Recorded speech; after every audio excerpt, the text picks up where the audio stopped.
Hey there, Fletch from All Things Overlanding here, and today on the podcast / video for YouTube, I'm going to be talking about overlanding resolutions. So this is the last episode for 2023. I can't believe we're already through the entire year of 2023, but that means I'm in full swing for my camping season.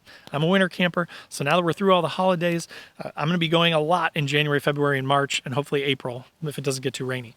So I'm excited about that. So today I wanted to talk a little bit about what are my resolutions for next year, and I'm going to tie them into like things that might be applicable for you guys and how to think about, you know, and be a little more intentional with trying to get out on overlanding trips, trying to get out on camping trips, getting out and enjoying the outdoors. So if that sounds interesting to you, stay tuned and we will dive into overlanding New Year's resolutions.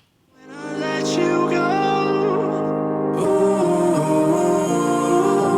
I just pull you closer. I can't understand where it came from, but you got it, my got it. It began in the land of the sandstorm. I fought it, though I wanted everything to do with what you gave to me. Loosening my grip. All right, guys, so as I mentioned in the intro, today I'm talking about overlanding resolutions for next year. And again, I'm going to tie that into kind of like ways to think about overlanding and ways to be a little bit more intentional with your trips and kind of what you want to do and setting goals for yourself. And at the same time, I'm going to talk about my goals for 2024. So if you're just a fan of the channel and you kind of want to know what's coming in 2024, I'm going to touch on that a little bit too. So first of all, let's start with how to sort of be intentional about your overlanding trips and how to make future plans for your overlanding trips so that you get the most value possible next year. Whether you're new to overlanding or whether you've been doing it for a long time, I feel like a lot of us, myself included, get into sort of the routine of life. You get stuck in a rut, and then whenever you get the opportunity to go, of course you're going to jump on it and you're going to go, right? But then what that does is it ends up creating a situation where I never really get to go to any place new. Like right now I'm in Hoosier National Forest. I love Hoosier National Forest. It's my stomping grounds, if you want to call it that. But I really want to go and explore new places. That's the whole point of overlanding, right? Is to get out, to kind of push your boundaries a little bit, to be sufficient on your vehicle, and to go out and explore and see things that you've never seen. So that's my kind of goal for next year. And that's what I think, is a good tip for people that are trying to get a little bit more intentional with overlanding. Instead of waiting for the last minute, try to think ahead, try to make plans, right? Let your work know that you're going to need a Thursday, Friday off because you want to do 4 days and go to a surrounding state or a nearby state to explore something you've never seen before. Figure out if you've got kids, figure out your kids' sporting events, when those take place, work around those, and then find times when you can get out and take a trip. Find a time when you can take the kids out of school if you want to and take them on a trip. Take them to see the Grand Canyon. Take them to, go overlanding in a faraway state. There's a ton of different things that you can do that would be a ton of fun. And if you plan for it, then you should be able to get out. And instead of just going at the last minute to like your local national forest or your backyard, then you can go to cooler places and see things that you may not have otherwise seen. So then for that comes budgeting too, right? Of course, all of this is tied to money in some way or another. So you want to be thinking about that. And again, maybe instead of taking 2 or 3 quick trips to your national forest, if you're really wanting to get out and stretch your legs a little bit, don't take that half day off every other Friday to go, on a super simple, short little overnighter. Maybe leave all that time and then take your PTO and save it up and take a whole week off, once a quarter. That's another tip for ways to maybe get out and explore a little bit more. Another tip would be start small, right? So again, I go to Hoosier National Forest probably 70% of my trips. But like this year, I pushed for it a little bit. I went all the way up to Wisconsin in February and had a winter trip there. Then later on, I went to a different part of Wisconsin in the summer and had a really fun off-roading, wheeling, camping trip that weekend too. Then in September, I went to Core, the Keweenaw Overland Adventure Retreat. It's in the Upper Peninsula of Michigan. Went all the way up to Michigan, and that was a lot of fun. But I took 3 days off work for that and had like a 5-day trip basically. But so like with that Keweenaw Overland Adventure Retreat trip, I basically took 3 days off work, but then that was Wednesday, Thursday, Friday, and then I had Saturday, Sunday too. So I had a 5-day stretch, almost a week long, of constant overlanding. We camped in Wisconsin, we camped on the mouth of the Huron, we camped at the core event itself in the Trails End campground in the Upper Peninsula of Michigan. So, when you plan for stuff like that and make that a staple or something that you want to do, you can get out and you can do more stuff. Another thing is if you're staying simple and you're staying nearby, like I live in Indiana. There's stuff in Ohio that I haven't seen. There's stuff in Illinois that I haven't seen. There's a Garden of the Gods in Illinois. There's a Shawnee National Forest in Ohio. There's some places that are still nearby, but maybe take a 4-hour, 5-hour drive instead of a 2-hour drive. But if I just plan a little bit better for that, if I take a whole day off maybe on like a Friday so that I have enough time to get out there, explore, hit some trails on a Friday, camp that night, hit trails and stuff Saturday, camp that night, and then head home on Sunday, you can go out and you can find places that you've never been before and see some cooler stuff versus just going back to the same place over and over and over again. But again, you have to think about that because it's really easy to get into that routine of like, oh shoot, I can go this weekend, let's go. 2 hours away, Hoosier National Forest, I'm going, right? But if you can really plan it out and really think ahead and save some money and budget a little bit, save some PTO time and stuff like that, then you could go not too far, but you could go 4 to 6 hours away and you could still have a really good 3-day, 2-night trip if you plan for it. All right, so now let's talk about my resolutions for 2024. If you're interested in that, this will hopefully be interesting to you to see what I have planned for next year. But, the new truck has about 11,000 miles on it now. I've actually put a ton of miles on it. I've only had it for about 6 months now.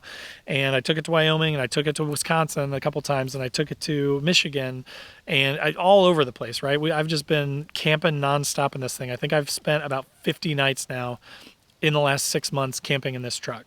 And it's been great. So, the mods have kind of hit a point where I've got the 33s on it now. I've got the All Dogs Off-Road lift on it, which has been fantastic. I've got my rooftop tent. I've got my extrusion overland bed rack on it. I've got my fridge mounted. I've got it pretty well set up. I really like the way that the build is going so far. But as you may have seen if you follow on Instagram or, some of the previous videos or podcasts that I've done, I got the truck stuck like a month ago. And that reminded me of the importance of getting a front bumper and a rear bumper on this thing as quick as possible, and some sliders and maybe some underbody armor as well. So, there will definitely be some plans for some modifications coming to the truck. I'm not going to say too much about this, but I am trying to work with a local company to develop some stuff for the 3rd gen Frontier. So I will keep you guys up to date on that. But again, if you are Frontier people, if you're a 3rd gen person especially, I'm trying to work for you guys here. I'm trying to work on something that could be really cool for all of us and be sort of a new entry in the arena of like armor sliders, different things. And I've got some ideas for some unique things that don't exist yet that I want to build for this truck too. So there'll be more to come on that for sure. So definitely stay tuned to that. If you're not subscribed to the YouTube channel, make sure to go over to YouTube and subscribe over there because there will be tons of stuff coming about some custom modifications and armor and bumpers and things like that for the Frontier, hopefully in the near future. Also for next year, guaranteed definitely planned trips. Early 2024, want to do a Patreon group trip. So if you're not part of the Patreon, link in the description down below, definitely go join that. Even at the $5 mark, it doesn't matter to me. It's just support, right? It makes me feel super appreciative of you guys if you give even just a couple bucks for the Patreon stuff. That makes me feel super special. So if you want to do that, feel free. No pressure though. I've always kind of hated Patreon, if I'm being 100% honest, but at the same time, it does allow for, just a couple bucks that I get every month helps, pay for gas and stuff to get out here and do these trips to make videos and make podcasts for you guys.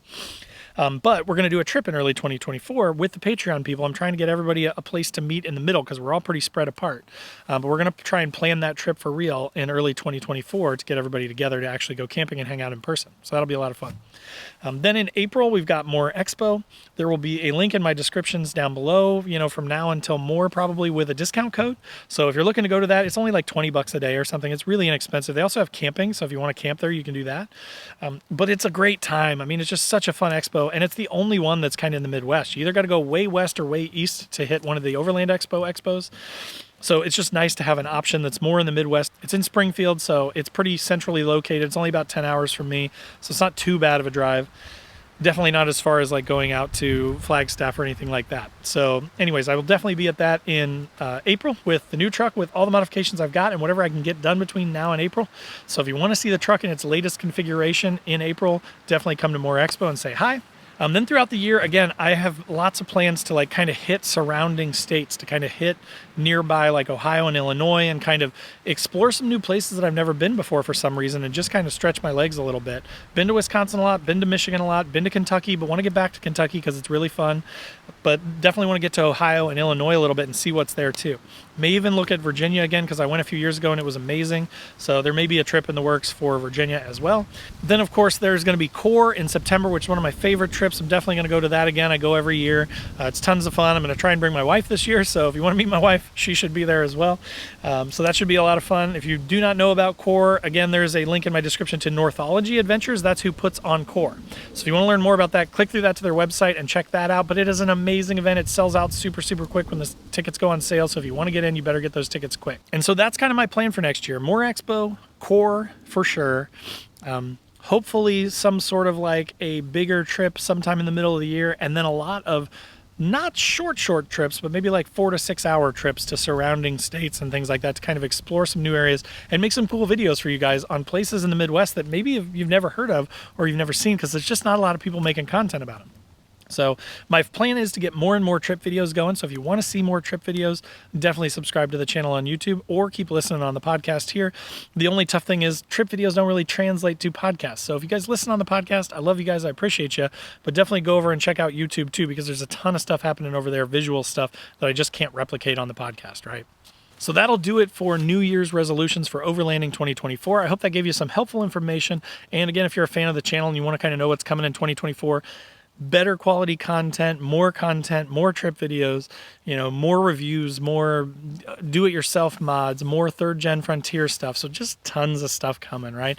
And I love doing this stuff, and you guys are so fun. The community that is building around this channel is so fun to engage with. So, without getting sappy or teary-eyed here, I want to say thanks to all of you guys that listen on the podcast. Thanks to all you guys that watch on YouTube. It really means a lot, and it's been really cool to see the growth of the channel and to talk to you guys and learn about your builds and that sort of stuff. And that's what really gets me going. That's what keeps me in this, right? I'm still not making $1 million.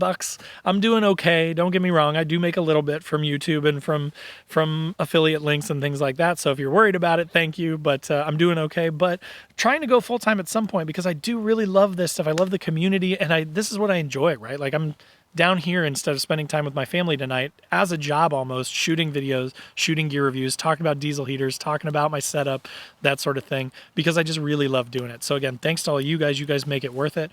You guys make it a ton of fun, and I appreciate you. Typical sort of wrap up here. In the description down below are going to be links to all my social channels. So again, I'd love to grow all those channels in 2024. I'd love to continue to grow those to the point where, again, I can find some sponsors that are like, hey, this guy's a big enough deal that we should work with him. So if you haven't subscribed on any of those channels or followed on any of those channels and you don't mind doing it, go do it. It helps a ton. And the more those channels grow, the more I can make videos for you guys and podcasts for you guys. Also in the description below are links to my website where I've got my patches and stickers. Started kind of talking about those more. I think they're pretty cool. I'm pretty proud of them. And again, that's another revenue stream that you get a patch for $12, you get a sticker for $5. If you enjoy it, it's a cool sticker. They're high quality things that are custom made by really high quality vendors that I use. So you get a thing and I make a couple bucks, and then it helps contribute to that goal of kind of going more full time, right? So if you want to check those out, definitely check those out. And then of course there's the Patreon page. As I mentioned earlier, we're going to have a Patreon trip. There's more and more content coming on there all the time. And as the Patreon grows, that allows me to make more videos too. And I appreciate your support. And then last but not least, there's the Newbie Overlanders Facebook page. Totally free to join. I don't make any money off that or anything, but it's a fantastic resource. And it's a great way to sort of turn this community into something where we can help each other and communicate with each other. So if you want to join that, check that out as well, whether you're new or not. But again, thanks for watching. Thanks for listening. Leave a 5-star review on the podcast or click that like button if you're on YouTube. And we'll see you guys next year.